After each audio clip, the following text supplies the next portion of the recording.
Hello friends, welcome to our YouTube channel scjob.in। আজকের ভিডিওতে আমি আলোচনা করব Kalyani university BA first semester history SSC NP long suggestion 2026 নিয়ে। তোমাদের মধ্যে যে সমস্ত স্টুডেন্টের ফার্স্ট সেমিস্টারে হিস্ট্রি এসএসসি পেপারটি রয়েছে, এই ভিডিওটি সেই সমস্ত স্টুডেন্টদের জন্য খুবই হেল্পফুল হতে চলেছে। এই ভিডিওটিতে আমি তোমাদের সাথে আলোচনা করব তোমাদের ফার্স্ট সেমিস্টার হিস্ট্রি এসএসসি পেপারের সিলেবাসে কী রয়েছে এবং সেই সিলেবাস অনুযায়ী কোন কোন ইউনিট থেকে কী প্রশ্ন রয়েছে, তার সাথে আরও দেখানো হবে বিগত বছরের পরীক্ষার প্রশ্নপত্রটি। তাই ভিডিওটি স্কিপ না করে শেষ পর্যন্ত দেখতে থাকো, আশা করছি তোমরা খুবই উপকৃত হবে। তো এবার আমি তোমাদেরকে প্রথমেই তোমাদের হিস্ট্রি এসএসসি পেপারের সিলেবাসটি দেখিয়ে দিই। সিলেবাসের হেডলাইনে দেখো রয়েছে ঐতিহ্য ও ভারতীয় স্থাপত্য ও শিল্পকলার ইতিহাস, looking into Indian heritage through art and architecture. Unit 1 ঐতিহ্যের সংজ্ঞা, সংস্কৃতির উপর আলোকপাত এবং ভারতের ঐতিহ্য নির্মাণে শিল্পকলা ও শিল্প নৈপুণ্যের ধারণা।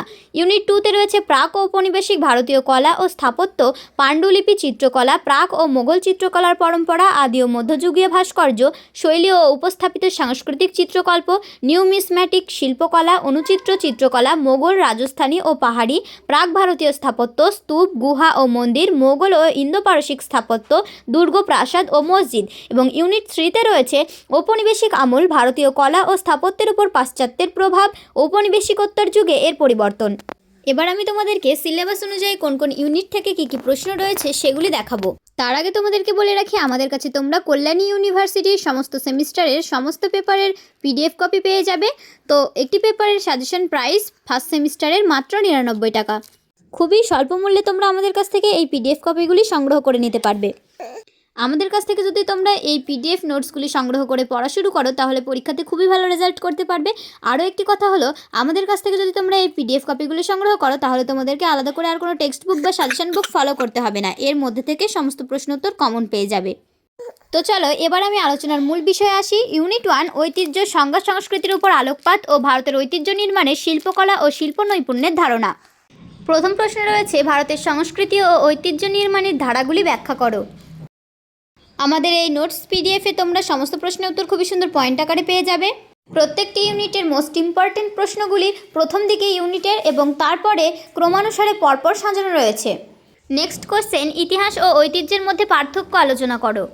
সাজেশন ভিত্তিক এই নোটসগুলি আমরা খুবই স্বল্প মূল্যে তোমাদেরকে দিচ্ছি।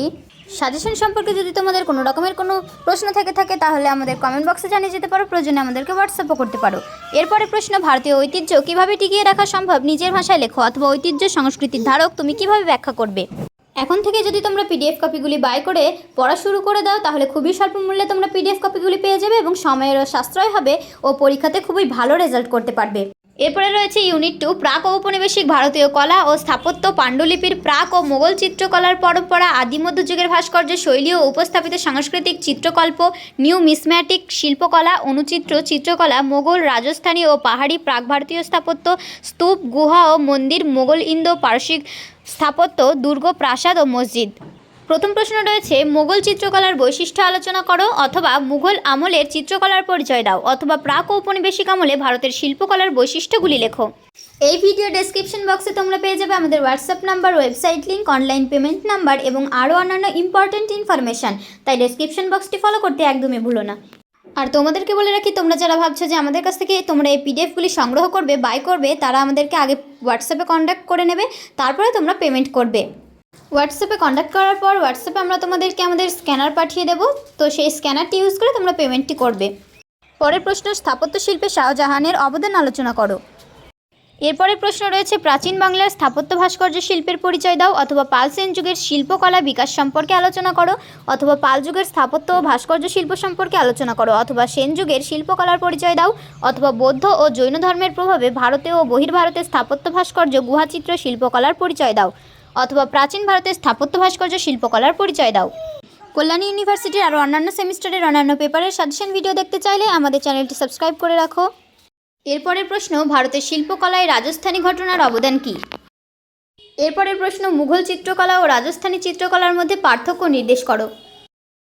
এরপরের প্রশ্ন, নাগর শিল্পরীতি সম্পর্কে একটি সংক্ষিপ্ত টিকা লেখো। এরপরের প্রশ্ন, গুপ্ত যুগের শিল্প স্থাপত্যের পরিচয় দাও, অথবা গুপ্ত যুগের স্থাপত্য ভাস্কর্য শিল্পকলার বর্ণনা দাও। তোমরা নিঃসন্দেহে আমাদের কাছ থেকে এই নোটসটি বাই করতে পারো। আমাদের এই নোটসের মধ্যে এত সুন্দর কোয়ালিটি সম্পন্ন ভালো মানের নোটস এত স্বল্প মূল্যে তোমরা আর কোথাও পাবে না। পরের প্রশ্ন, পল্লব শিল্প স্থাপত্য সম্পর্কে একটি নিবন্ধ রচনা করো, অথবা পল্লবদের শিল্প স্থাপত্যের বৈশিষ্ট্য আলোচনা করো, অথবা পল্লবদের সাংস্কৃতিক অবদান সম্পর্কে আলোচনা করো, অথবা পল্লব শিল্পকলার উপর সংক্ষিপ্ত টিকা লেখো, অথবা পল্লব স্থাপত্য ভাস্কর্য শিল্পের সংক্ষিপ্ত পরিচয় দাও। এরপরের প্রশ্ন, আদি মধ্যযুগের দক্ষিণ ভারতীয় শিল্প স্থাপত্যের সমালোচনামূলক বিবরণ দাও। পরের প্রশ্ন, আদি মধ্যযুগের স্থাপত্যে স্তূপের ভূমিকা আলোচনা করো। এরপরের প্রশ্ন, আদি মধ্যযুগের স্থাপত্য শিল্পের ইতিহাসে উড়িষ্যার মন্দিরগুলির গুরুত্ব আলোচনা করো, অথবা আদি মধ্যযুগে মন্দির স্থাপত্যের বিশেষ উল্লেখ সহ ভারতীয় স্থাপত্যের বিকাশ আলোচনা করো। এরপরের প্রশ্ন, সাঁচি স্তূপ সম্পর্কে কি জানো? এরপরের প্রশ্ন, তুমি কি মনে করো স্থাপত্য ভাস্কর্য ও চিত্রকলা মানুষের সৃজনশীলতার বহিঃপ্রকাশ, অথবা স্থাপত্য ভাস্কর্য ও চিত্রকলা কিভাবে ইতিহাস রচনায় আমাদের সাহায্য করে?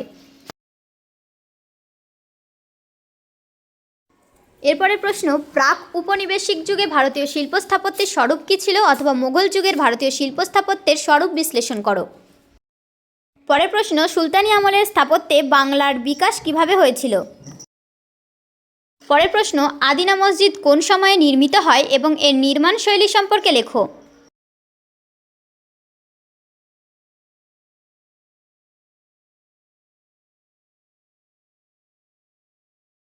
এরপরের প্রশ্ন, পাহাড়ি চিত্রশিল্পের উৎপত্তি ও বিকাশ সম্পর্কে আলোচনা করো। পরের প্রশ্ন, চোল যুগের দেওয়াল চিত্রের উপর একটি সংক্ষিপ্ত টিকা লেখো। পরের প্রশ্ন, নগর শিল্পের প্রধান বৈশিষ্ট্য উল্লেখ করো, অথবা নগর স্থাপত্য শৈলীতে নির্মিত মন্দিরগুলির বৈশিষ্ট্যগুলি উল্লেখ করো।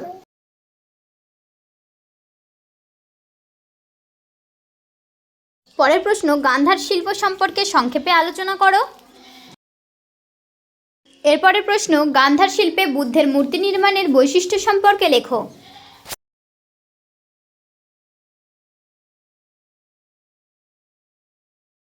এরপরে দেখো রয়েছে ইউনিট 3, ঔপনিবেশিক আমল, ভারতীয় কলা ও স্থাপত্যের ওপর পাশ্চাত্যের প্রভাব ও ঔপনিবেশিকোত্তর যুগে এর পরিবর্তন। প্রথম প্রশ্নে রয়েছে ভারতীয় শিল্পকলায় নন্দলাল বসুর অবদান আলোচনা করো। পরের প্রশ্ন, ভারতীয় শিল্পকলায় যামিনী রায়ের অবদান আলোচনা করো। পরের প্রশ্ন, ভারতীয় শিল্পকলায় লোকশিল্পের প্রভাব আলোচনা করো। এরপরের প্রশ্ন, ঔপনিবেশিক আমলে ভারতীয় শিল্প ও স্থাপত্যের উপর পশ্চিমী প্রভাবের মূল্যায়ন করো, অথবা ঔপনিবেশিক আমলে ভারতীয় স্থাপত্যের ওপর পশ্চিমী প্রভাব কতটা পড়েছিল, অথবা ঔপনিবেশিক আমলে ভারতীয় শিল্প ও স্থাপত্যের উপর পশ্চিমী প্রভাবের মূল্যায়ন করো, অথবা ঔপনিবেশিক আমলে ভারতীয় শিল্পকলার উপর বিদেশি প্রভাব আলোচনা করো। এরপরের প্রশ্ন, ভারতীয় শিল্পে গগনেন্দ্রনাথ ঠাকুর ও রামকিঙ্কর বেইজের ভূমিকা ব্যাখ্যা করো। পরের প্রশ্ন, শান্তিনিকেতনের শিল্পকলার বিকাশে রবীন্দ্রনাথের ভূমিকা বিশ্লেষণ করো, অথবা শিল্পকলায় রবীন্দ্রনাথ ঠাকুরের অবদান আলোচনা করো। পরের প্রশ্ন, ঔপনিবেশিক আমলে ভারতীয় স্থাপত্য ও ভাস্কর্যের স্বরূপ আলোচনা করো। পরের প্রশ্ন, ভারতীয় শিল্পকলায় অবনীন্দ্রনাথ ঠাকুরের অবদান লেখো, অথবা ভারতে আধুনিক চিত্রশিল্পের বিকাশে অবনীন্দ্রনাথ ঠাকুরের ভূমিকা আলোচনা করো।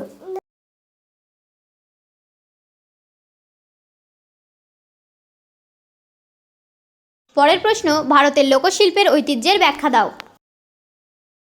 পরের প্রশ্ন, বাংলা পটচিত্রের উৎপত্তি ও বিকাশ সম্পর্কে লেখো, অথবা সংক্ষেপে বাংলার পটশিল্প সম্পর্কে আলোচনা করো।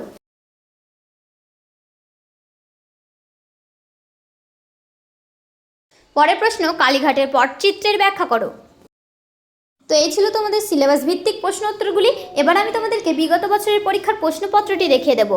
দেখো, UG first semester examination 2024 history skill enhancement course SEC, full marks তোমাদের রয়েছে 35 নম্বর, টাইম রয়েছে 1.5 ঘন্টা। প্রথমে তোমাদের গ্রুপ এতে 1 নম্বর দাগে রয়েছে 1 মার্কের যে কোনো 5টি প্রশ্নের উত্তর দিতে হবে, থাকবে তোমাদের 5 নম্বর। তারপরে কী কী প্রশ্ন রয়েছে ভালো করে দেখে নাও।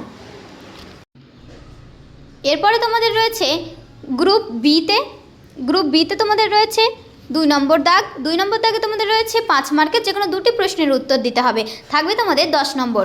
কী কী প্রশ্ন রয়েছে ভালো করে দেখে নাও। এরপরে তোমাদের রয়েছে গ্রুপ সিতে তোমাদের 3 নম্বর দাগে রয়েছে 10 মার্কের যে কোনো 2টি প্রশ্নের উত্তর দিতে হবে, থাকবে তোমাদের 20 নম্বর। কী কী প্রশ্ন রয়েছে ভালো করে দেখে নাও।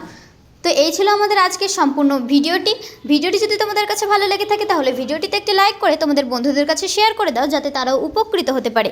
আর ভিডিওটি যদি তোমাদের কাছে হেল্পফুল মনে হয়ে থাকে তাহলে চ্যানেলটি সাবস্ক্রাইব করে অল নোটিফিকেশনটি অন করে রাখো এবং এরকম আরও হেল্পফুল ভিডিও সবার আগে দেখতে থাকো।